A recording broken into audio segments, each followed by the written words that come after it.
Chapter 24. What Makes a Man. Mr. Matthews and his son finished their planting early in the afternoon, and the boys set out to find old Kate and the mule colt. Those rovers had not appeared at the home place for nearly 2 weeks, and someone must bring them in before they forget their home completely. "Don't mind if I ain't back for supper, Mother," said young Matt. "I may eat at the ranch with Dad. I ain't been down there for quite a spell now, and I'd like to kind of know if that panther we've been hearing is giving Dad any troubles." "Dad told me yesterday that he thought he heard old Kate's bell over on the far side of Cox's Bald," said Mr. Matthews. "I believe if I was you, I'd take across Cox along the far side of the ridge around Dewey and down into the holler that way. Joe Gardner was over north yesterday, and he said he didn't see no sign on that range. I reckon you'll find 'em on Dewey somewhere about Jim Lane's, I'd suspect. I'd suggest you better saddle a horse." "No, I'll take her on foot. I can ride old Kate in if I can find them," replied the big fellow, and with his rifle in the hollow of his arm, he struck off across the hills. All along the eastern slope of the ridge that forms one side of Mutton Hollow, he searched for the missing stock, but not a sound of the bell could he hear, nor a trace of the vagabonds could he find. And that was because old Kate and the little colt were standing quietly in the shade in a little glen below Sand Ridge, not a quarter mile from the barn. The afternoon was well on when young Matt gave up the search and shaped his course for the sheep ranch. He was on the farther side of Dewey, and the sun told him that there was just enough time to reach the cabin before supper. Pushing straight up the side of the mountain, he found the narrow bench that ran like a great cornice 2/3 of the way around the bald knob. The mountaineer knew that at that level, on the side opposite from where he stood, was Sammy's lookout, and from there it was an easy road down to the sheep ranch in the valley. Also, he knew that from that rocky shelf, all along the southern side of the mountain, he would look down upon Sammy's home, and, who he could tell, he might even catch a glimpse of Sammy herself. Very soon he rounded the turn of the hill, and saw far below the Lane homestead the cabin and the barn and the little clearing looking like little tiny doll houses. Young Matt walked slowly now. The supper was forgotten. Coming to the clumps of cedars just above the old trail, where it turns the shoulder of the hill from the west, he stopped for a last look. Beyond this point, he would turn his back upon the scene that interested him so deeply.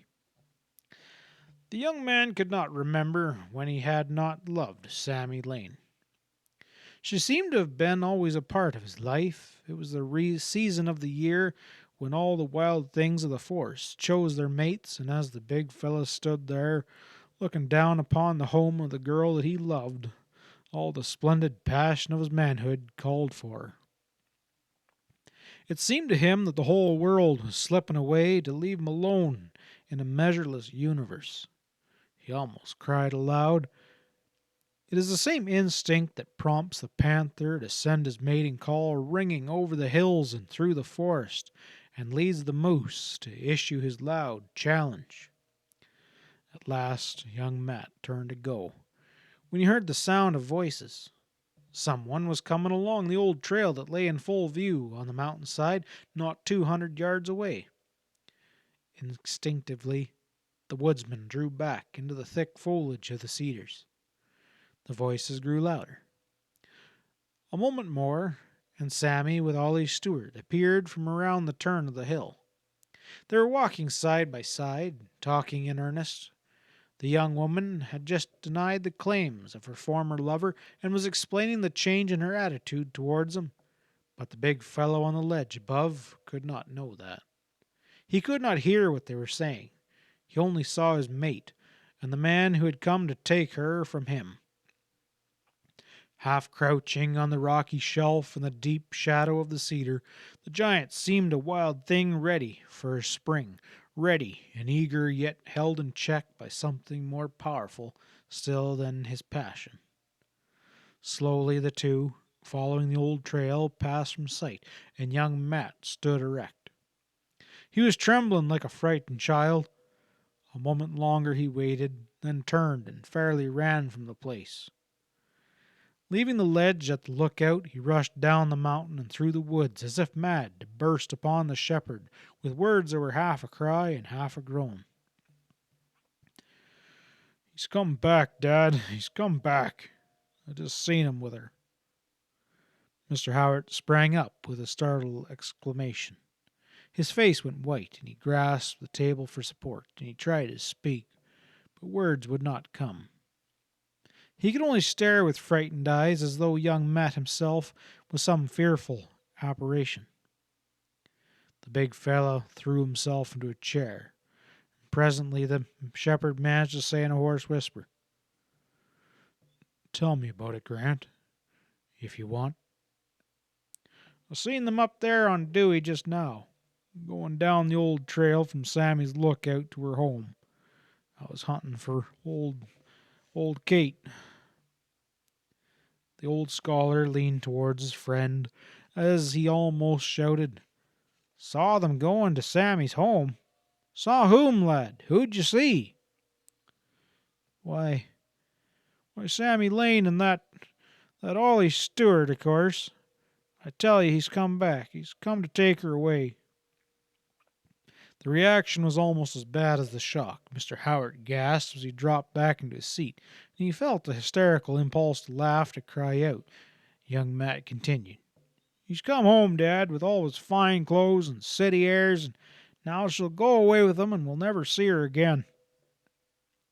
As he began to put his thoughts into words, the giant got to his feet and walked around the floor like one insane. "He can't have her," he shouted, clenching his great fist. "He shan't have her. If he was a man, I could stand it, Dad, but look at him. Look at him, would you? The little white-faced, little washed-out runt. What is he? He's no man, Dad. He ain't even as much a man as he was. And Sammy, she's a woman. And you've been telling me that I was being a gentleman, even if I could live in the backwoods, but you're wrong. Plumb wrong. I ain't no gentleman. I couldn't never be one. I'm just a man. I feel like a savage, a damn beast, and I'm glad of it." He threw back his shaggy head, his white teeth gleaming through his part lips as he spoke in tones of mad defiance. "Dad, you said that there's some things better'n learning and such, and I reckon this here's one of 'em. I don't care if that little whelp goes to all sorts of schools and gets to be a president or even a king. I don't care if he's got all the money that's between here and hell. Put him out here in the woods face to face with life, where them things don't count, and what is he? What is he, Dad? He ain't nothing, just plumb nothing."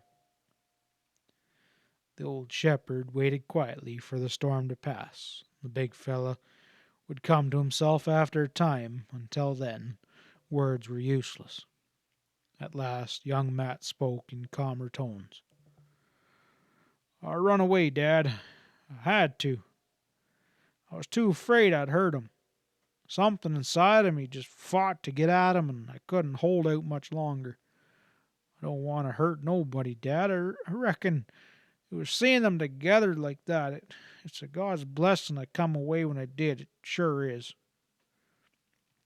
He dropped wearily into his chair again, and then the teacher spoke. "It is always a God's blessing, lad, when a man can master the worst of himself. You're a strong man, my boy. You hardly even know your strength, but you need always to remember that the stronger the man, the easier it is for him to become a beast. Your manhood depends upon this and upon nothing else, that you conquer and control the animal side of yourself. It will be a sad moment for you, and for all of us who love you, if you ever forget. Don't you see, lad, that It is this victory that only gives you the right to think of yourself as a man. Mind, I say to think of yourself as a man. It doesn't much matter what others think of you, it's what one can honestly think of oneself that truly matters. So they spent the evening together, and the big mountaineer learned to see still more deeply into the things that had come into the older man in his years of study and painful experience. When at last young Matt arose to say good night, the shepherd tried to persuade him to sleep at the ranch, but he said no, the folks at home would be looking for him, and he must go. "I'm truly glad I come, Dad," he added. "I don't know what I'd do if it wasn't for you. I'd probably go plumb hog wild and make a fool of myself. I don't know what a lot of us would do either. It seems like you're sort of a shepherd to the whole neighborhood. I reckon, though, I'm probably the worst of the flock," he finished with a grim smile. Mr. Howitt took his hat from the nail.